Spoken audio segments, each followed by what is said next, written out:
अगर आपने इस चैनल को सब्सक्राइब नहीं किया होगा तो सब्सक्राइब करें और बेल आइकन को ज़रूर प्रेस करें। दोस्तों, ईश्वर जो भी करता है वो अच्छा ही करता है। हम ऐसा सोच लेते हैं कि ईश्वर ने हमारे साथ गलत किया है और हम ईश्वर को बार बार कोसने लगते हैं। जब भी कोई मुसीबत आती है तो हम ईश्वर को दोषी मान लेते हैं। तो इसी पर एक कहानी है कि एक राजा था। राजा के साथ एक मंत्री था। वो जब भी जहाँ पे जाता मंत्री उसके साथ साथ जाता। तो एक बार राजा कुछ कार्य कर रहा होता तो उसकी अंगुली कट जाती है। राजा की अंगुली कट जाने पे वो मंत्री बोलता है कि ईश्वर ने जो भी किया अच्छा ही किया। तो राजा इससे बहुत गुस्सा होता है और उसको सज़ा के रूप में जेल में डाल देता है।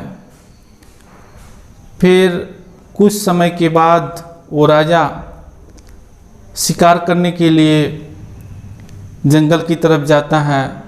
उसके साथ सैनिक भी होते हैं, लेकिन राजा चलते चलते काफ़ी आगे निकल जाता है और सैनिक पीछे छूट जाते हैं। घना जंगल था तो उस जंगल में वो खो जाता है, उसको रास्ता पता नहीं चलता और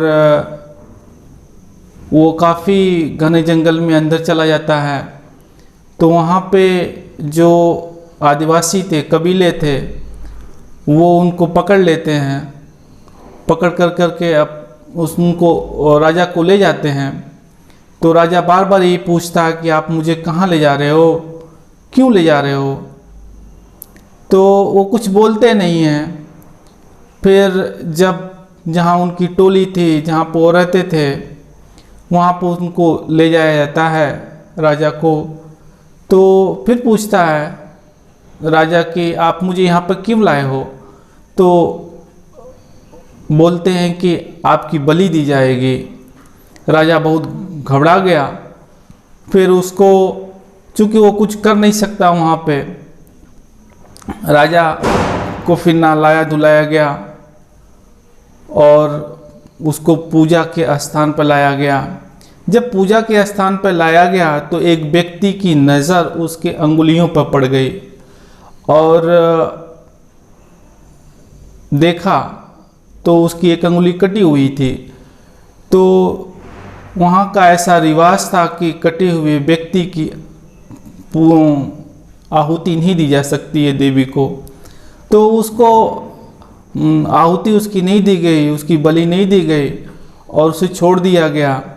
तो वो राजा फिर वो जंगल से निकल करके अपने महल को पहुंचता है और महल में पहुंचते ही उस मंत्री को जेल से निकालने के लिए बोलता है कि उस मंत्री को जेल से रिहा कर दो।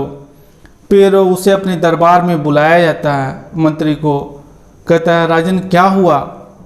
तो कहता कि तुम्हारी वजह से, तुम सही कहते थे कि ईश्वर जो करता है वो अच्छा ही करता है और देखो तुम्हारी वजह से आज मेरा आज प्राण बच गए। कह रहा है कि राजन आज तो मैं मरते मरते बच गया। कह रहा है कि वो कैसे तुम मरते मरते बच गए। कह, राजन जब भी आप शिकार पे जाते हो या कहीं भी जाते हो तो मैं आपके साथ साथ चलता हूँ, लेकिन आज मैं आपके साथ नहीं गया था। अगर बलि दी जाती तो आपकी अंगुली कटने की वजह से आपकी बलि तो नहीं दी जा सकती थी, लेकिन मैं तो जिंदा था, मैं तो सही सलामत था, मेरी तो बलि चढ़ जाती। तो कहने का तात्पर्य ये है कि ईश्वर जो भी करता है वो अच्छा ही करता है। जिस इंसान के साथ जो भी होता है वो अच्छा ही होता है। हाँ, उसके सोचने की तरीके अलग हो सकते हैं। तो कभी भी हम किसी भी कार्य में ईश्वर को दोषी ना माने। हो सकता है वो कार्य हमसे बार बार गलत हो रहा हो, तो इसमें ईश्वर को दोषी ठहराना कहीं भी वाजिब नहीं लगता है।